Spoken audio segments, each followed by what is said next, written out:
All right, so today we're going to dive into a really important institution in Pakistan's medical world, Sargodha Medical College. We're going to explore what makes it tick, its mission, how it's grown, and the kind of impact it's having on the next generation of doctors. The college kicks things off with this really powerful motto. It tells you everything you need to know about their philosophy. This isn't just about cramming for exams and getting a degree. Nope. It's about a deep, lifelong commitment to learning, which, let's be honest, is what being a doctor is all about, right? So that brings us to the big question, what exactly is this place? What is Sargodha Medical College, or SMC as you'll often hear it called? Well, that's what this explainer is all about. We're going to unpack its mission, walk through its history, and really get a feel for the role it plays in creating the doctors of the future. Okay, so to really get a handle on any institution, you've got to start with its why, right? Its purpose. So let's kick things off with the mission. That's really the driving force behind everything at SMC. And take a look at the wording here. It's really specific. They don't just say they want to make doctors. The goal is to produce socially accountable professionals. Now, that might sound like a small difference, but it's huge. It means they're not just training technicians. They're trying to create doctors who feel a real responsibility to their community, who think critically, and who have a strong ethical compass. Of course, no institution just appears overnight. They all have a story, a journey of growth and change. So let's take a quick look at the major milestones that have really shaped what SMC is today. So it all kicked off back in 2006 as a part of the University of Sargodha. A few years later, in 2011, a big step forward. They get their own dedicated academic building. But, the really big moves have happened just recently. In 2022, it came under the administrative control of the government of Punjab. And then, in 2023, and this is a huge deal, it officially affiliated with the University of Health Sciences in Lahore. That move basically plugs it right into one of the most important hubs for medical education in the entire region. Okay, so we've got the why and the how it got here. Now let's peek inside. Let's get a sense of the scale of the place, the campus, the students, and how it's all structured. First off, this place is big.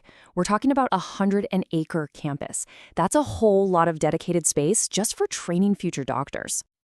And filling that space, you've got a community of 560 undergraduate students. These are the folks working towards their MBBS, which is the core Bachelor of Medicine, Bachelor of Surgery degree. But it's not just undergrads, and this is really important. There are also another 150 postgraduate students on campus. That right there tells you that SMC is serious about not just training doctors, but also developing the next wave of highly advanced medical specialists. So, how is all this learning organized? Well, you can think of it like it's built on two main pillars. The first is the Faculty of Basic Sciences. This is your foundation, stuff like anatomy, physiology, all the absolute must-knows for any doctor. Then you've got the second pillar, the Faculty of Clinical Sciences. This is where things get really hands-on and specialized, in fields like cardiology or pediatrics. So, what you see is a really wide range of programs. For undergraduates, the main path is, of course, the MBBS. But for the postgrads, they offer a whole suite of advanced degrees and fellowships. We're talking MDs, MS degrees, the whole shebang. This is what lets doctors really dive deep and become true specialists in their chosen field.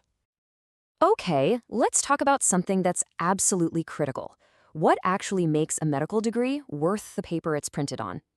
Well, it all comes down to official recognition and affiliations. So the big question is, how does SMC measure up? Well, it stacks up pretty darn well.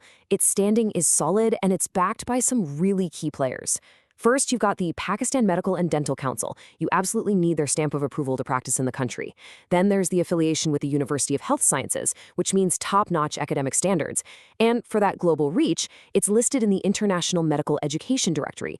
That's what gives their degrees recognition pretty much anywhere in the world. A college isn't just classrooms and textbooks. It's a living community, right? It's about the people and the culture. So let's get a feel for the more practical day-to-day side of life at SMC. And this is where the rubber really meets the road. All that book learning has to translate into real-world skills.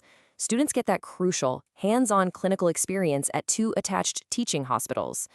This connection is absolutely essential.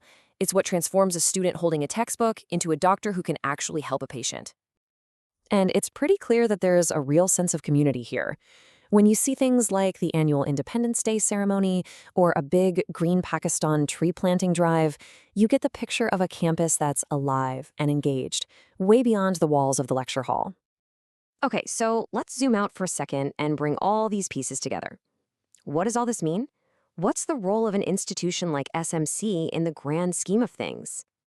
And it really brings us right back to where we started, with that powerful idea from their vision. It's not just about technical skill, that competency-based education stuff. It's about something deeper. It's a commitment to that core idea of creating doctors who feel a real sense of accountability to the people and the society they're there to serve. And that's the thought I want to leave you with. As SMC keeps sending these graduates out into the world, graduates who are grounded in both solid science and strong ethics, you have to wonder, just how will institutions like this one end up shaping the entire future of healthcare, not just in Pakistan, but maybe even beyond?